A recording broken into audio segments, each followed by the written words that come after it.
A Bíblia, enquanto palavra de Deus, ela é nova a cada manhã. Verdade? E nós temos experimentado isso na concretividade, na prática. Ficamos surpresos. Talvez você pode não ter essa experiência se você não for um leitor assíduo da Bíblia. Se você lê uma vez ou outra, assim, quando dá um tempinho, talvez você não tenha a oportunidade de experimentar essa experiência. Porque só você lendo todo dia, o tempo todo, é que você poderá dizer que a palavra de Deus é nova. Não é só a cada manhã, é uma força de expressão, né? A cada momento que lemos um texto bíblico, ele nos parece novidade. Amém ou não? Porque não é como um livro comum. A palavra de Deus é viva e ela mesmo diz de si: viva e eficaz, mais penetrante, porque é a espada de dois gumes, porque ela vai até a divisão da alma e do espírito, das juntas e das medulas, e é apta para discernir os pensamentos e as intenções do coração do homem. Não é só a palavra, não só uma frase, não é uma sílaba. A palavra, a Bíblia, enquanto palavra de Deus, ela é viva, porque tem muitas interpretações, porque ela é muito rica no seu conteúdo. Eu quero ler um texto para você esta noite, que me deu ensejo para manifestar essa experiência, dizer isso que estou te dizendo. Olha quantas vezes, e quer dizer aqui um segredinho pessoal, foi o primeiro texto que eu comecei a usar para arriscar. Será que eu prego? Será que eu vou saber fazer isso? Abrindo um parênteses, eu ficava maravilhado de ver aqueles homens. Quando eu cheguei na Assembleia de Deus, já falei dos irmãos, me converti na igreja metodista, que tem uma forma de encaminhamento, né, dos cultos e até dos ensinos, um pouco diferente do ambiente pentecostal. Tem um pouco mais de exigência, de cautela, vamos dizer isso, né? Mas quando eu cheguei na Assembleia de Deus, eu não vi essa preocupação. Assim, muita simplicidade. Eu olhava do meu lado, pessoas com quem eu conversava, falando de tal modo, dava a impressão que eles estavam falando algum dialeto, que eu não entendia muitas coisas, de tão errado que eles falavam. Não entendia mesmo. Eu ficava olhando para ele, aquela simplicidade. Mas quero confessar aos irmãos, quantas vezes meu coração foi tocado, mesmo não compreendendo bem, eles fazendo a construção das frases erradas, botando o pronome antes do verbo, quando está um verbo, um pronome oblíquo antes do verbo, na construção da frase, às vezes muda o sentido, mas muda mesmo. E eu via isso e dizia, meu Deus, o que ele está querendo falar mesmo? Mas deixa eu confessar aqui para os irmãos, não completam, às vezes, a sílaba, a última sílaba de uma palavra, você tem que completar claramente, senão você pode, o teu ouvinte pode não entender o que você está falando. Não é verdade? Quantas vezes assim, fulano, diz assim, o quê? Repete, está surdo? Não está surdo não, seja humilde. Você falou sem o cuidado da dicção. Você tem que completar as frases. Eu já estava muito acostumado a conviver com pessoas cuidadosas no falar. Confesso que eu ouvi aqueles irmãos falarem, né? Eu ficava, meu Deus, às vezes eu não entendo o que eles falam. Agora deixa eu confessar uma coisa aqui. Como Deus tocava o meu coração, mesmo não entendendo bem o que eles falavam. Aquela simplicidade, até inocente, aquela inocência, falando coisas tão profundas. Rapaz, esse cara é semi-analfabeto. Duvideodó, que ele pegou algum compêndio, algum dicionário, para discorrer o que ele está falando aqui. Não é possível. E como ele consegue falar verdades profundas, que não tinha como não ficar emocionado, tocava meu coração e toca. E quando pegava no púlpito, o meu pastor era simples também, ele não tinha muito arguto, muito inteligente. Ele, em geral, não pegava desprevenido, ele dava um toque. Você vai dar um testemunho hoje. e virava as costas. Não dava tempo. Eu não estou. Não dava tempo. Mas ele avisava. E quando aqueles homens, até algumas mulheres também, tão simples, sem conhecimento de nenhum, e alguns diziam, eu vou falar, aí falava de cor. Eu perguntava, por que ele não leu? Pastor, ele não sabe ler. Ele pede alguém para ler para ele, e ele repete. Rapaz, porém, quando começavam a falar, meus irmãos amados, revelação de Deus, palavra rema, e eu dou glória a Deus que eu estou firme até hoje, por ouvir aqueles homens simples, semi-analfabetos, falando embaixo da graça de Deus. Não é por isso que nós vamos incentivar, não estude não, é Deus que dá. Não, também, nem um extremo nem outro, mas vamos reconhecer, Deus usa quem Ele quer, e da maneira que Ele quiser, não é verdade, irmão? Vou parar um pouquinho com a nossa etiqueta, eu chamo até de frescura nossa, tanta exigência. Ei, acho que não precisa dessa exigência toda não. Deus fala e fala mesmo. Hoje pela manhã aqui, a presbítera que pregou sai de baixo. A mulher falou de coisa, rapaz, que é teologia profunda. Nós nem damos aqui na nossa teologia sistemática no curso, que está muito acima. Eu falei, no mínimo, ela não tem exata consciência do que falou. Não tem? Ela falou com um conhecimento, revelação de Deus. Quem estava aqui pela manhã? Tem alguém que veio? Vocês voltaram, que bom. Tânia, foi demais, não foi? Que palavra, sai da frente. Falei, que bom que só vou pregar logo mais. Ia ficar até com vergonha de falar alguma coisa. A mulher pregou muito. Uma pessoa simples, dona de casa, três meninas, né? 2 meninas. Então 3, né? Tem mais um filho aí, ó. O esposo às vezes é um filho que tem que cuidar, né? Visita, cuida. Não é uma pessoa tão livre assim não. E vou te contar. Quando eu comecei a pregar, o versículo que me fascinou, o texto, a história, foi a história de Nicodemos. E tinha um irmão que sempre que ia pregar, ele pregava nesse texto. Foi quando eu perguntei, mas ele não lê, ele está sempre... Não, ele não sabe ler. Meus irmãos, eu não sei quantas vezes já ouvi pregar nesse texto. E cada vez que ele pregava um conteúdo diferente. Então eu quero ler, porque a palavra de Deus é nova a cada manhã, o texto que sempre fascinou meu coração. Mas dessa vez quando eu lia, e essa semana eu tenho estado com esse texto na minha cabeça, me falou de maneira nova, especial. Creio que é um rema de Deus. Capítulo 3 do Evangelho segundo escreveu São João. Tão somente o versículo 3. E você conhece a palavra, vai lembrar do que se trata. E o versículo 3 desse capítulo 3 do Evangelho segundo escreveu São João diz assim: Jesus respondeu e disse-lhe: na verdade te digo, que aquele que não nascer de novo, não pode ver o reino de Deus. Algumas traduções não pode entrar no reino de Deus.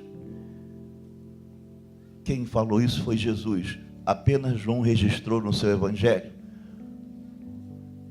Um texto, um momento do diálogo entre Jesus e Nicodemo. Por que Jesus falou isso? Ele falou para Nicodemos. Por isso que é importante dizer, quem disse isso? Para quem disse o que disse?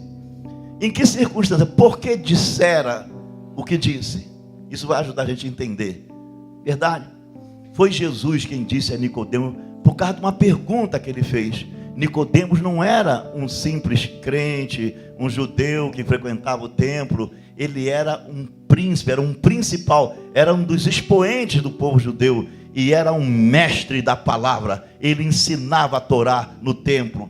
Creio que era um dos que ensinavam as garotinhas que se preparavam para fazer o bar mitzvah, o bar baracá, aquelas festas. Ele conhecia muito a palavra. Conhecia tanto que ele teve motivo para fazer a pergunta.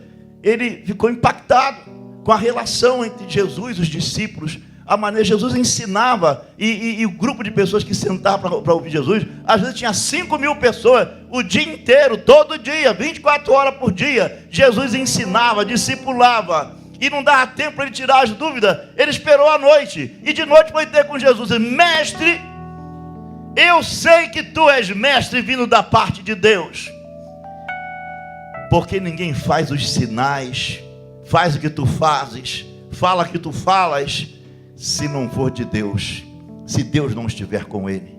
Aí você percebe, lendo o contexto, que Jesus dá um corte, não virou ele falar mais nada. Sabia o que queria, ele conhece o nosso coração, ele sabe que nós necessitamos. Ele disse: deixa eu lhe dizer, na verdade eu te digo, que se alguém não nascer de novo, não pode entrar no reino de Deus, não pode ver o reino de Deus.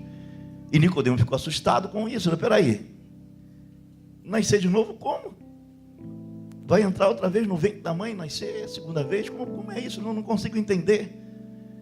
Aí Jesus deu uma gravata, né? Rapaz, você é um príncipe, você é um mestre da palavra, você é um conhecedor da Torá há tanto tempo e não sabe do que eu estou te falando, do que é nascer de novo. Aí Jesus repetiu: se alguém não nascer da água e do Espírito, não pode entrar no reino de Deus. Porque o que é nascido da carne é carne, o que é nascido do Espírito é Espírito. Importa que você nasça de novo para você conhecer o reino de Deus. Tem duas coisas que precisamos entender aqui.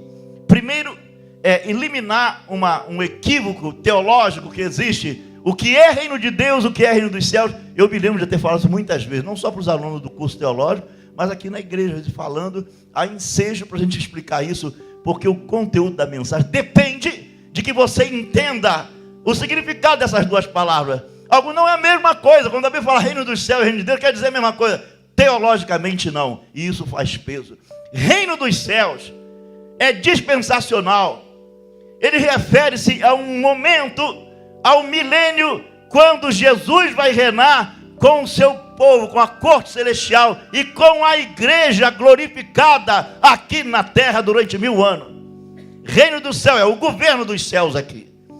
Mas o reino de Deus não é um lugar geográfico, não é um momento, mas é um estado com letra minúscula.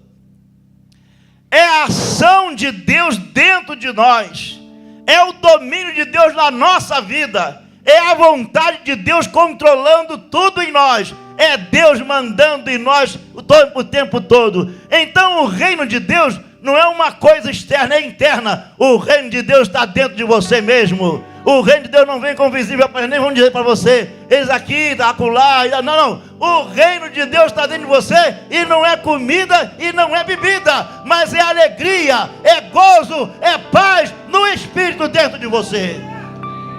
Se eu fosse você, dava um aplauso ao Senhor.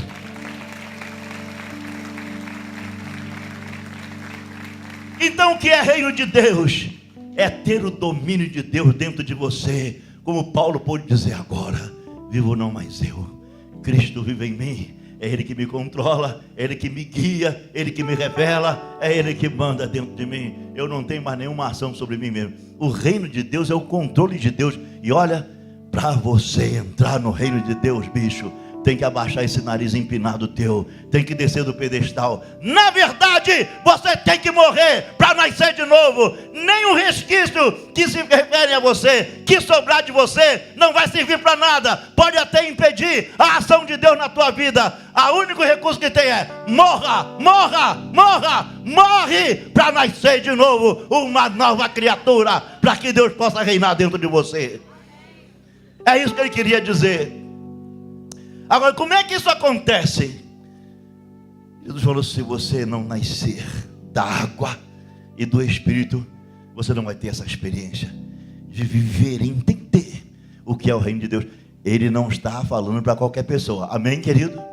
Ele não estava falando para uma pessoa ignorante, ele não estava falando para uma pessoa neófita, ele estava falando para uma pessoa culta e, sobretudo, um mestre da palavra. Que ousadia, hein? O mestre da palavra em Israel. O homem que era o cara no templo, o ensinador da Torá. Jesus falou coisa simples, não usou nada de teologia. Abre parênteses. Às vezes a gente tem umas frescuras. Não, Adão. A gente dá uma crise de frescura e queremos citar tanto termo teológico, científico, não sei o quê. Não sei se está querendo demonstrar conhecimento, erudição, e acaba complicando tudo. Não falou nada demais, se não nascer da água e do Espírito. Não entra na parada, não entra no reino de Deus, não vai entender o que eu estou te falando. Água e Espírito. Porém, falou de dois elementos que para nós É simples. É simples. O que significa água biblicamente? O que significa espírito biblicamente? Ele está falando de uma coisa profunda com duas simples palavras: se não nascer da água e do espírito. E aí é que tem algumas confusões que também quero dirimir essas dúvidas. Eu já vi, os pentecostais gostam de falar isso, que é o nosso caso, somos pentecostais. Alguns dos nossos mestres, com a maior boa vontade, mas equivocadamente, que nascer da água e do espírito é quando você se batiza e sai da batismo, você nasceu da água. Do espírito é quando você é batizado com o Espírito Santo. Dá licença, não é simplificar muito a ração? Acho que não tem nenhuma informação teológica que diga isso. Está dentro do achismo, né? Mas como é válido, se tiver um argumento para justificar, tudo bem. Até aqui eu não conheço. E outros dizem, tem no livro de Ezequiel, havia uma experiência judaica, você mudar de posição, você era lavado na água, e era também na representação do Espírito de Deus, né? Recebeu o Espírito, quase que acertou, mas também não é. Isso é uma hipótese. O que Jesus estava dizendo, no contexto você vai ver isso, se você não nascer da água, e a água aqui representa a palavra, querido, é a palavra que esmiuça a penha, amém ou não? A palavra quebra o nosso coração, desarma o nosso achismo, faz a gente descer do pedestal. A palavra convence, por isso que ela é viva e eficaz, mais penetrante que qualquer espada dos gumes, vai até a divisão da alma e do espírito, e ele demonstra a divisão entre junta e medula, e rapta para discernir os pensamentos e a intenção do coração do homem. A palavra é capaz, meu irmão, de convencer você, de quebrar você, pela lavagem da água. Nós já estamos limpos. Jesus falou para dizer: eis, não fica preocupado não, vós já estáis limpos, pela lavagem da água, pela palavra. A água da palavra, enquanto palavra, limpa, transforma, restaura, prepara.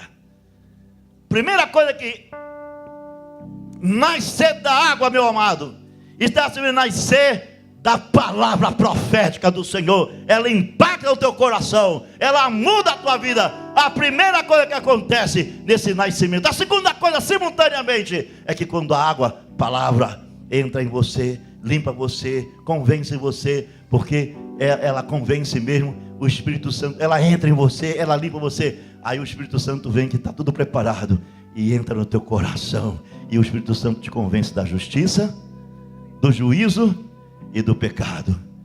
Entende, amado? Se não nascer da água e do Espírito, não pode entrar no reino de Deus. Por isso que a melhor interpretação é essa. Pastor Adilson Soares da Fonseca, líder de um grande trabalho em Niterói e São Gonçalo, Café em Comunhão, mais de 200 pastores, né? É uma liderança tremenda. Eu e você estamos tendo o privilégio aos domingos ter um homem desse aqui conosco. É a melhor interpretação.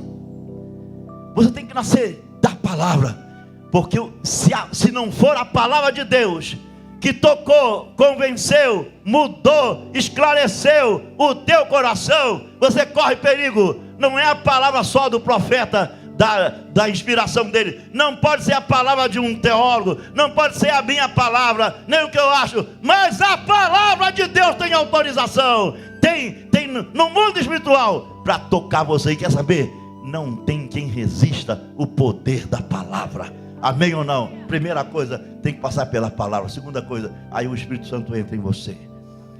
Nascer da água e do Espírito. Quando você nasce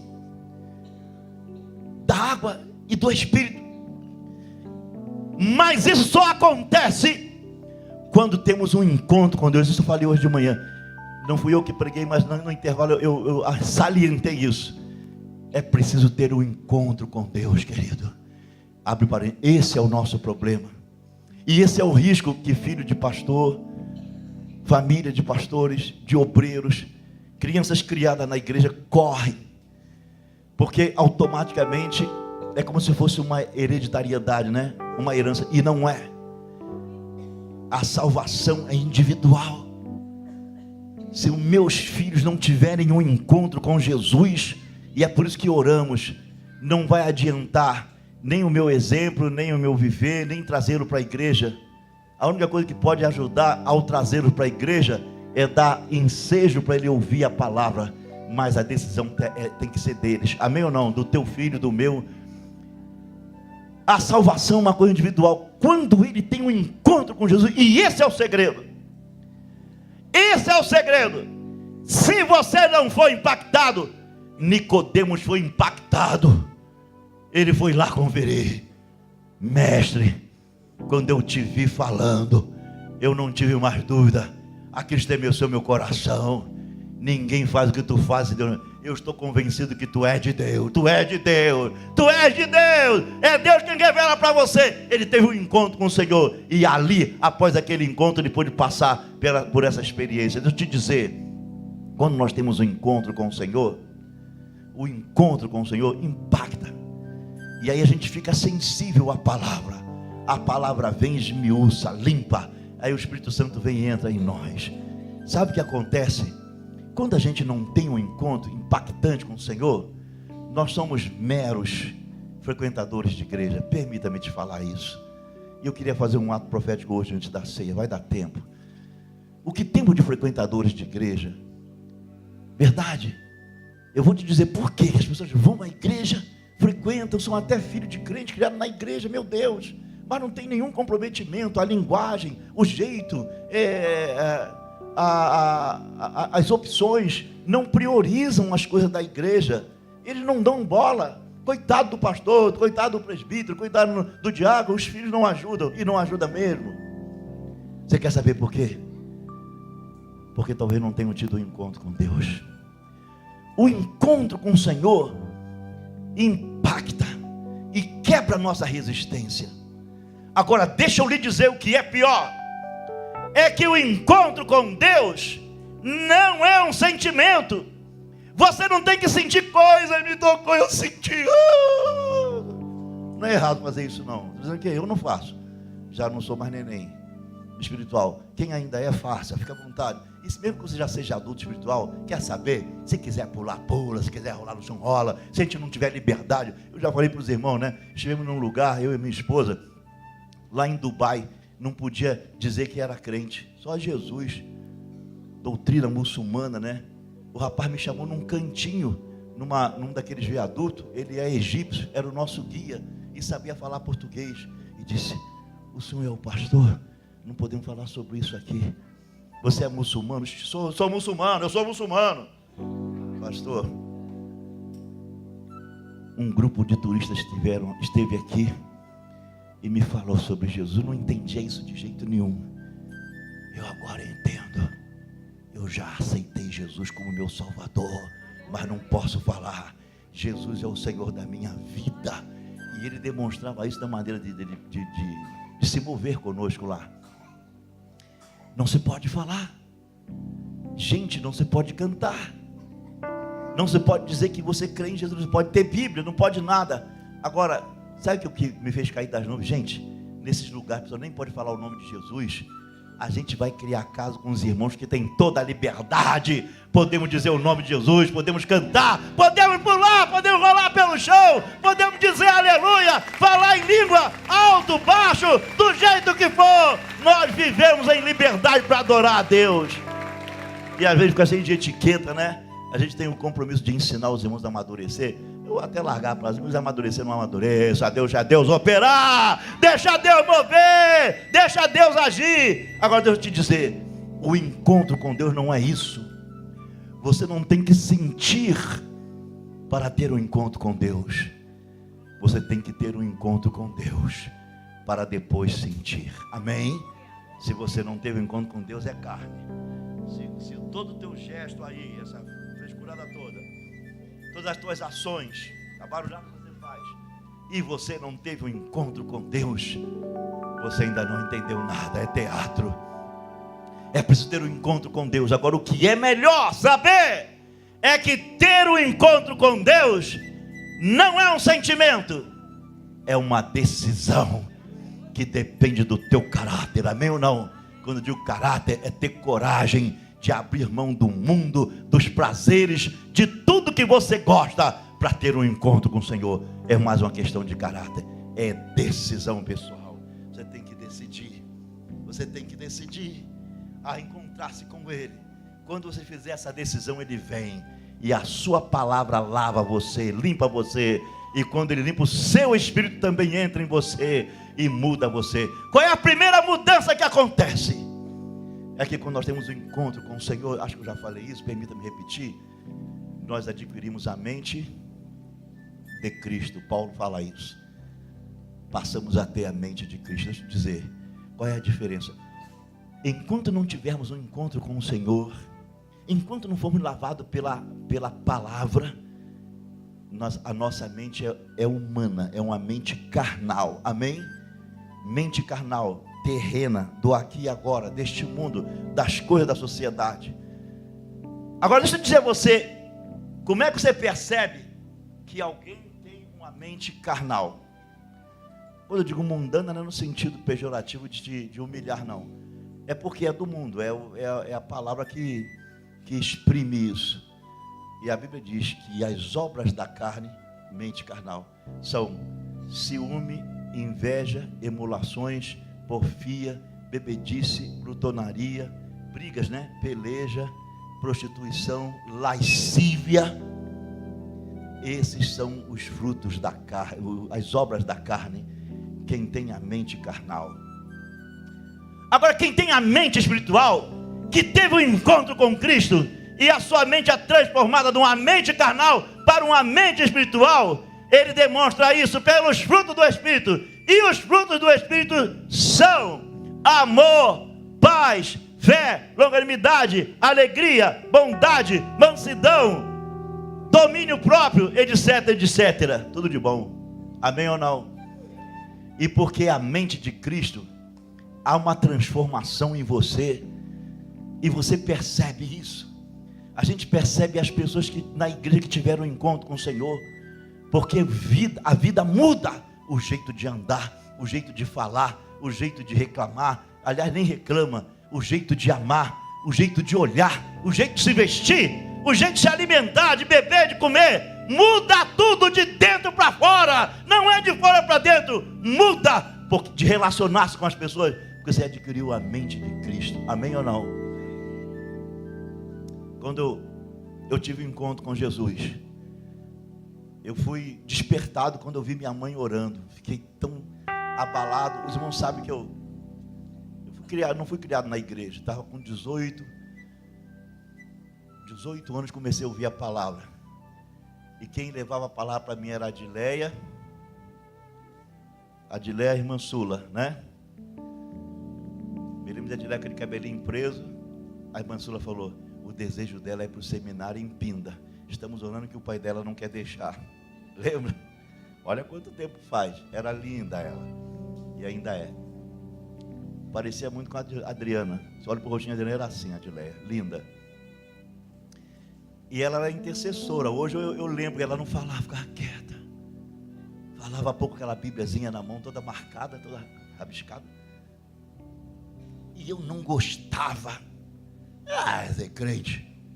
Crente é chato, pô. E é mesmo. Jesus. Aspas. Mas um dia, elas persistiram tanto, levaram minha mãe para a igreja. Eu vi minha mãe orando por mim, aquilo me quebrou, não vou repetir que os irmãos já ouviram. Fiquei quebrado com aquilo. Mas eu estudava à noite no colégio Oliveira Viana. Eu estava no colégio, eu vi uma moça. Isso foi numa segunda-feira. Eu vi minha mãe orando por mim num domingo de manhã. Eu era músico, eu tinha chegado de um show que fomos fazer. Muito doido, bicho. 5:30 da manhã, já estava clareando. Mas eu fiquei tão tocado com aquilo. No dia seguinte, eu não lembro se eu estava trabalhando, fui trabalhar. À noite fui para o colégio Oliveira Viana, colégio da campanha lá em Niterói. Vi uma moça falando do evangelho para um rapaz. Aí fui lá perto dela, dá licença? Você está conversando aí esse negócio de crente?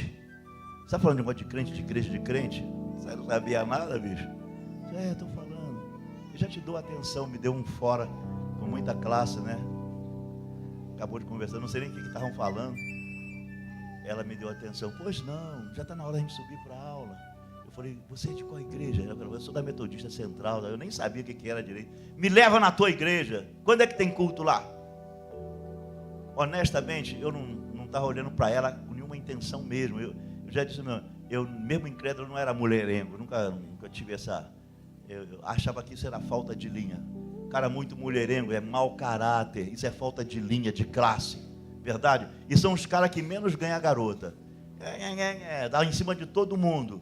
Ganha nada. Eu era feio, preto, barrigudo, careca, pé grande, moro longe, torço pelo Botafogo. Dava sempre com as garotinhas. Não dava em cima de ninguém. Sabia que não tinha retaguarda para isso, feioso. Mas por alguma razão as garotas me davam atenção. Que não é o maior, tem que ser o melhor, bicho. De modo que não era minha, não. Ela era filha de irlandês com português. Olhinho azul, aquele cabelinho lourinho meio vermelhado, né? Rostinho sardinha, mas linda ela, educadíssima, crente mesmo. Não tinha intenção de nada. Quarta-feira ela me levou na igreja dela. Final de novembro, ensaio de Natal, essas coisas, né? E vou dizer aos irmãos, me levaram para sentar logo no banco da frente. Ah, Jesus, quase que eu desisti. Sentar na frente, tá por fora isso, cara. Já fui com muita dificuldade para a igreja, né? Sentar na frente, pô. Quarta-feira não tinha tanta gente na igreja. O pastor entregou uma mensagem, impactou meu coração. A palavra entrou no meu coração. Fui para casa, naquela noite, impactado. O pastor não fez apelo, mas eu me virei para ele e disse, olha, para eles, né? Para ela e para os jovens que estavam juntos. A partir de hoje, eu vou fazer parte dessa igreja.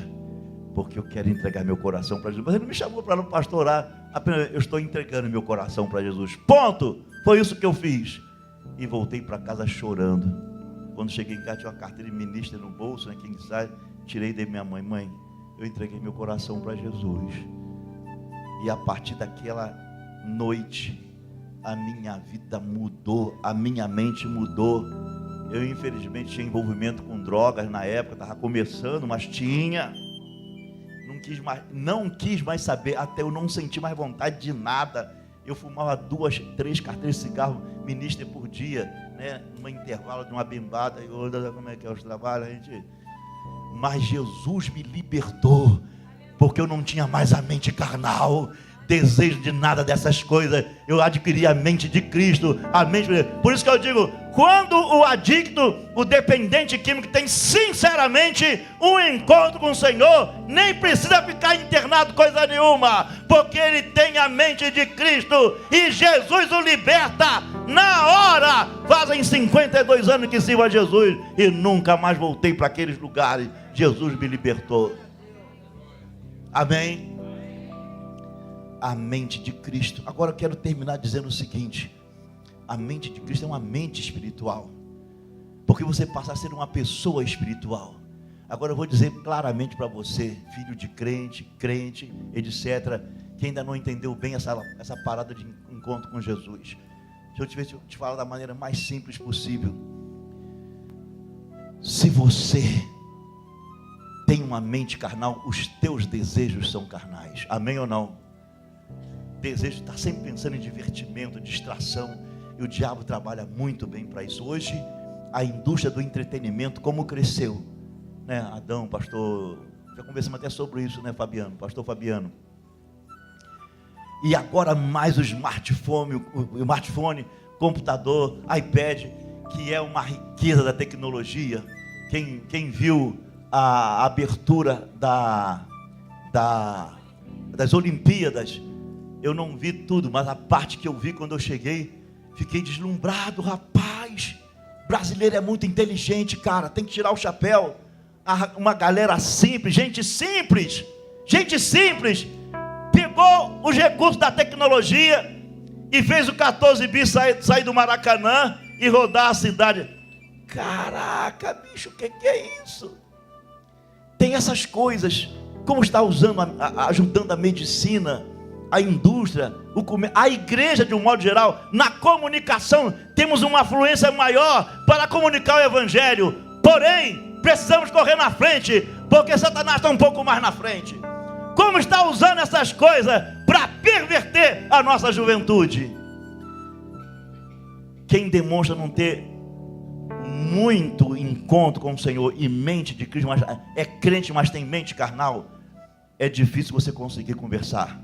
Não tem prazer de vir à igreja. Eu vejo os pais: vamos para a igreja, meu filho, vamos para a igreja. Tem que negociar. Vamos que eu pago a pizza depois. Vamos que eu compro aquela bicicleta. Para com isso.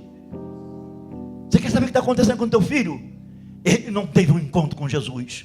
Não teve um encontro. Porque não tem interesse na igreja, não tem mais prazer, mas é o tempo todo no smartphone. Agora tem Netflix, né?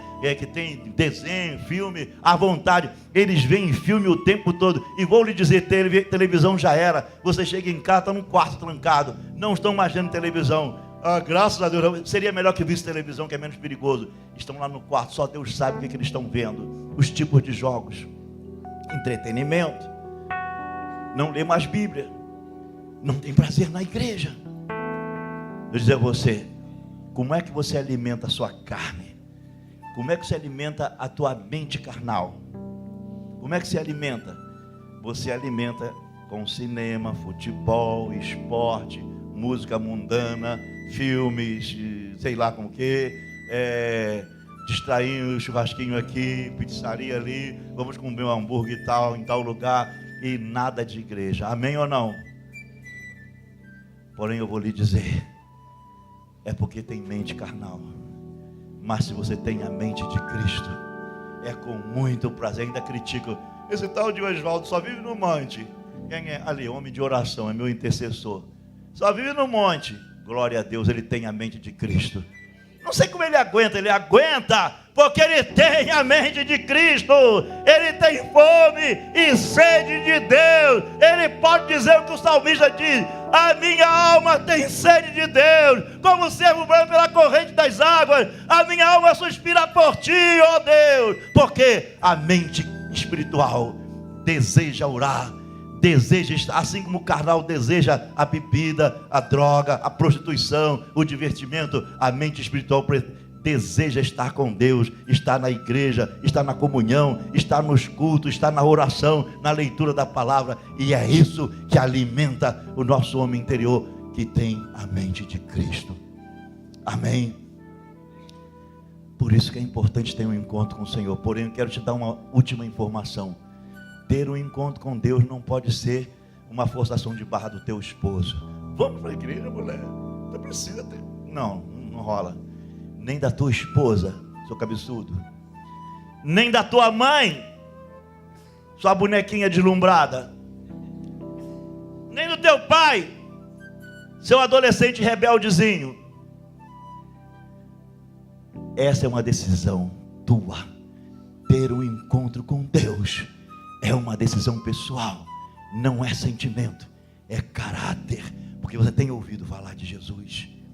Agora, se você permitir ter e decidir ter um encontro com Deus esta noite, a palavra de Deus vai limpar teu coração, o Espírito Santo de Deus vai habitar em você, a tua mente carnal vai ser transformada numa mente espiritual, e vou lhe dizer, você vai ser muito mais feliz do que tem sido até aqui. Amém? Foi isso que Paulo quis dizer: vivo não mais eu, agora é Cristo que vive em mim. Por isso que agora eu tenho prazer no Senhor. A minha alma anela por Deus, a minha alma suspira por Deus. Eu tenho prazer de orar, eu tenho prazer de estar com o Senhor. Eu quero estar com o Senhor. Mente de Cristo, alimente a tua mente com oração, querido, com a palavra. Então eu queria fazer um ato profético aqui. Vamos ficar de pé. Vou cortar algumas coisas porque já falei tudo que eu tinha que falar. E nós vamos terminar esse culto 9 horas. Amém? 9 horas. Dudu, quem dá papel, lenço de papel para o profeta, recebe galardão de profeta. Você e Vera já tem galardão de profeta para receber, hein, pastor? Irmã Vera. O que não valeu? Eu tenho um defeito aqui no rosto, de um acidente que eu sofri quando tinha 6 aninhos de idade. Eu não tenho a cartilagem do nariz, chamam de pau de nariz, né? É um tecido cartilaginoso, eu não tenho. Sofri um acidente, uma bolada na cabeça, imprensou meu rosto no muro.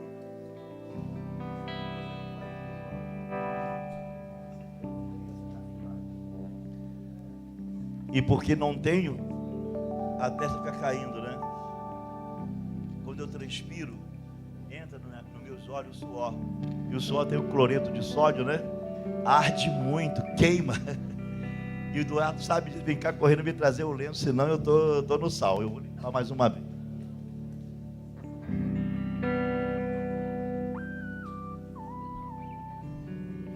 Quero fazer um ato profético. E quero falar com temor e tremor. Eu creio que a palavra tem poder no mundo espiritual. Amém? Palavras negativas são matéria-prima que o diabo usa contra nós. E quantas vezes falamos tanta coisa irresponsavelmente, sem pensar, e acabamos lançando uma palavra no mundo espiritual que vem contra nós. Mas palavras positivas de fé, sincera, é matéria-prima. São matéria-prima que o Espírito Santo usa ao nosso favor. Amém? Me desculpe a denúncia. Talvez falando um pouco de maneira um pouco forte, como se eu estivesse denunciando você. Mas eu estou te alertando. Às vezes tivemos um encontro com o Senhor, mas ao longo da caminhada aconteceram tantas coisas que algumas brechas surgiram. Tem uma música que eles cantavam, o Glauco cantava muito, eu quero voltar ao primeiro amor, né? Mas canta o que Deus colocou no coração aí. A gente tem que voltar. É também uma questão de caráter. Amém ou não? Pedir perdão, voltar atrás, retirar para... Não, o que eu disse está dito, não retiro. Eu não volto atrás, não. Eu volto atrás, estou cansado de voltar atrás, peço perdão. E não tem essa dificuldade não. Isso é uma questão de caráter também, amém? É possível, querido, que você não tenha sentido tanto mais o que você sentia. E nem o desejo de vir à igreja. Hoje você veio aqui a toque de caixa, provavelmente. Verdade? E não queria. Porque não tem mais prazer nisso. A gente dá tanta desculpa. Não, é a mesma coisa. Aquele grupo cantando, o pastor fala a mesma coisa, tira a oferta, acabou a coisa. Tô cheio disso, tá? O que nega teu coração? Tu não tá cheio do mundo, não. Vai plantar batata. Verdade? Cinema é tudo a mesma coisa. Programa de TV é tudo a mesma coisa. Só muda a cor. Às vezes nem a cor não muda. Verdade? Não entra por esse caminho, não. Eu quero te convidar a fazer um ato profético nesta noite. Nós vamos fazer uma oração. Que palavra tem poder. Que você vai declarar hoje no mundo espiritual. Tem poder. Você não precisa sentir para falar o que vai falar, mas você precisa ser sincero em falar o que eu vou te convidar a declarar agora para o mundo espiritual. Amém? Então quero convidar a igreja toda para repetir comigo. Graças a Deus que a maioria está bem com o Senhor. A gente sente esse clima daqui. Talvez um ou outro não esteja bem. E nós queremos ajudar você. Não somos melhores que você. Amém? Talvez estejamos no mesmo barco. Esta noite Deus te trouxe aqui e você não queria vir. Ei, não fica com essa cabeça baixa aí, com receio de encarar. Não fica não. Olha, deixa eu te dizer. Eu ouvi uma música que elas cantaram, onde as Esther cantaram. Levante a cabeça, senão a coroa cai. Verdade? Dá mole pro bicho não. Você é um príncipe, uma princesa.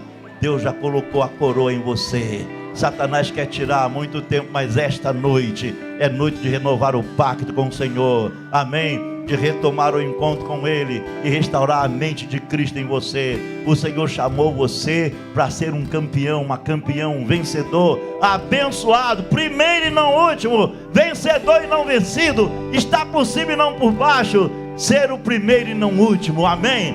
Bênção de Deus. Então quero que você repita comigo, diga assim: querido Deus, esta noite a tua palavra falou ao meu coração, e a tua palavra tem o poder de lavar, de limpar, de restaurar. Por isso eu te peço, sobre a tua palavra, restaura, lava, limpa o meu coração nesta hora, porque eu reconheço que tenho falhado, tenho desanimado.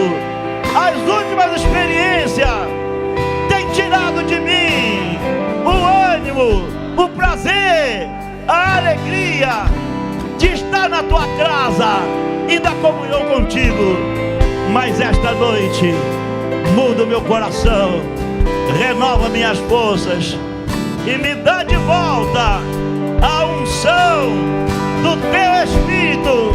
Eu peço agora, Espírito Santo, olha para mim agora e faça o jeito que eu vou fazer. Diga assim: Espírito Santo, entra na minha mente, entra na minha vida e me dá de volta a mente espiritual, a mente de Cristo, para que eu possa prosseguir a caminhada na direção da tua vontade. Permita-me, Senhor, novamente retomar a comunhão e a relação com o teu reino.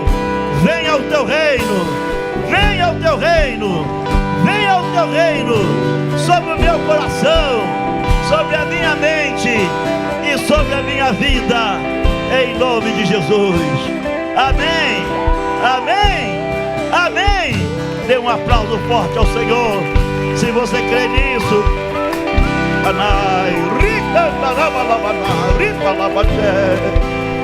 Urianda